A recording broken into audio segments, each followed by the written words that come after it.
Assalamualaikum warahmatullahi wabarakatuh. Kembali berjumpa dengan saya, Herz Beno Arif, dari Forum News Network. Mantan Wakil Menteri Hukum dan HAM Profesor Denny Indrayana kembali berseteru ini dengan Mahkamah Konstitusi.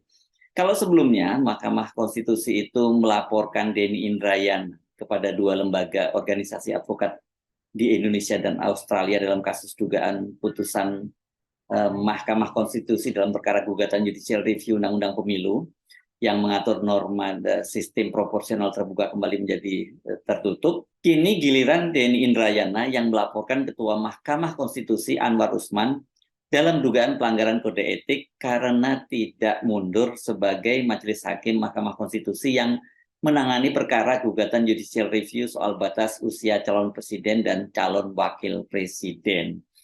Sekarang ini tengah rame ya karena sedang berlangsung ini proses penanganan gugatan judicial review batas usia calon presiden dan calon wakil presiden dari usia 40 tahun menjadi 35 tahun, dan gugatan ini kan diajukan oleh PSI, kemudian Partai Garuda, dan juga dua kepala daerah kader Partai Gerindra yang ini menggugat juga batas usia ini ya.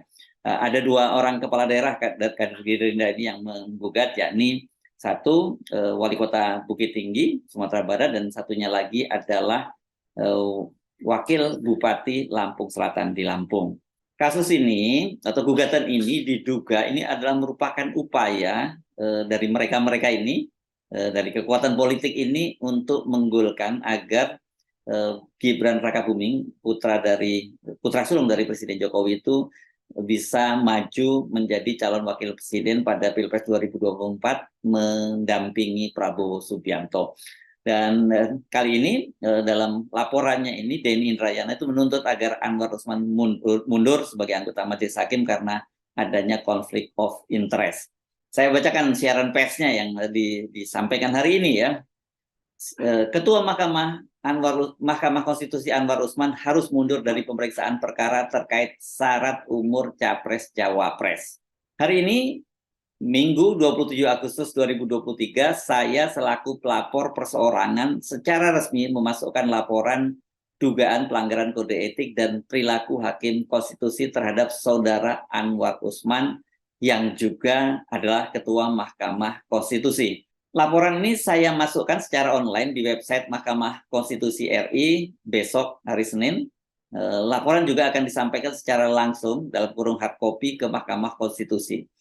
Sementara laporan lengkap 5 halaman dengan ini saya lampirkan dalam rilis ini. Adapun dugaan pelanggaran etika yang kami ajukan pada intinya adalah karena Ketua Mahkamah Konstitusi Anwar Usman tidak mengundurkan diri dari 3 perkara uji materi pasal 169 huruf Q Undang-Undang Pemilu terkait pengujian konstitusionalitas syarat umur Capres-Cawapres paling rendah 40 tahun, dalam kurung 40 tahun. Ketiga perkara yang seharusnya Anwar Usman mengundurkan diri itu adalah permohonan perkara nomor 29 garis miring PUU garis hubung 21 Romawi garis miring 2023, kemudian perkara nomor 51 garis miring PUU garis hubung 21 Romawi garis miring 2023, dan perkara nomor 55 garis miring PUU garis hubung 21 Romawi garis miring 2023. Padahal kode etik dan perilaku hakim konstitusi yang tertuang dalam peraturan Mahkamah Konstitusi nomor 9 tahun 2006, khususnya prinsip ketidakberpihakan pada penerapan butir 5 huruf B, mengatur hakim konstitusi kecuali mengakibatkan tidak terpenuhinya quorum untuk melakukan persidangan harus mengundurkan diri dari pemeriksaan suatu perkara apabila hakim tersebut tidak dapat atau dianggap tidak dapat bersikap tak berpihak karena alasan-alasan di bawah ini. B. Hakim konstitusi tersebut atau anggota keluarganya mempunyai kepentingan langsung terhadap putusan. Bahwa karena 3 perkara itu berhubungan langsung dengan kepentingan keluarga Anwar Usman, dalam hal ini adalah kakak iparnya yaitu Presiden Jokowi dan anak pertama Jokowi yaitu Gibran Rakabuming Raka, dalam hal potensi dan peluang maju sebagai kontestan dalam Pilpres 2024, maka seharusnya Anwar Usman mundur dari penanganan perkara-perkara tersebut. bahwa meskipun Gibran dan Jokowi bukanlah pemohon atau pihak terkait dalam perkara tersebut, sudah menjadi fakta politik bahwa banyak partai politik dan berbagai kalangan menunggu putusan Mahkamah Konstitusi terkait syarat umur capres dan cawapres tersebut. Yang sekali lagi salah satunya berkaitan dengan peluang Gibran Rakabuming Raka berkompetisi pada Pilpres 2024.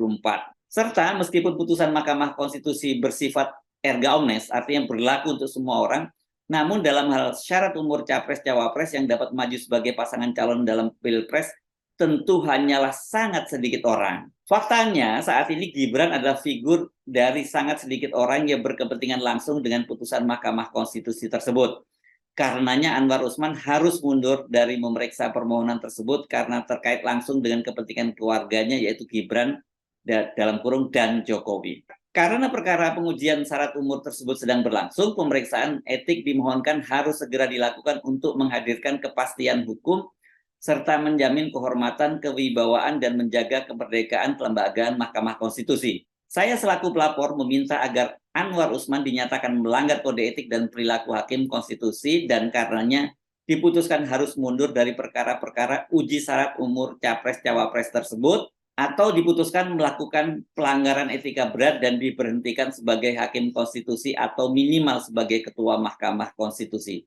Melbourne, 27 Agustus 2023, salam integritas, Profesor Denny Indrayana, SH, LLM, PhD.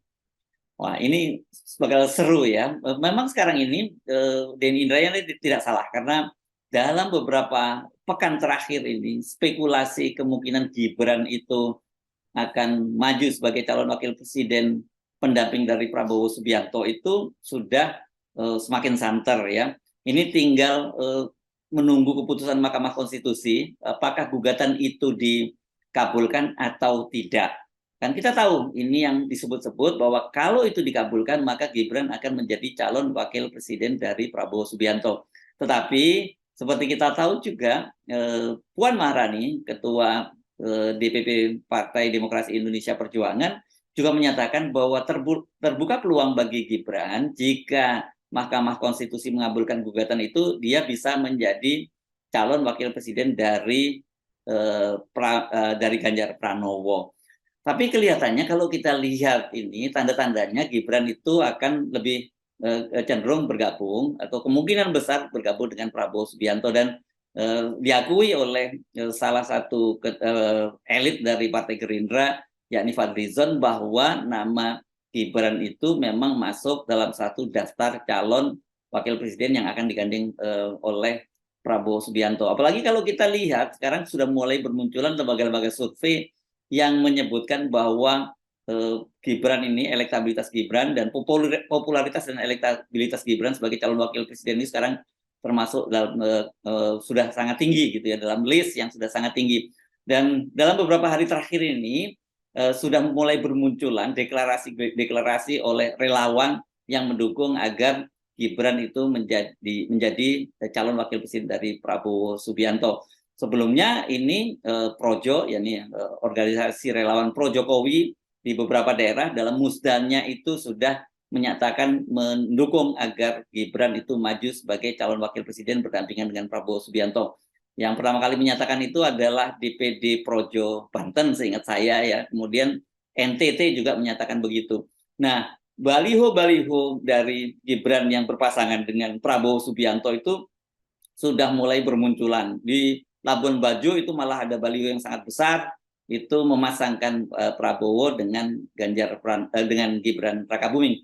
Dan menurut keterangan dari ketua kalau DPD tingkat 2 ya, ini kalau Gerindra ini di Labuan Bajo, bukan mereka yang memasang itu. Kalau bukan mereka yang memasang, siapa? Nah, ini kabarnya yang memasang katanya relawan Projo.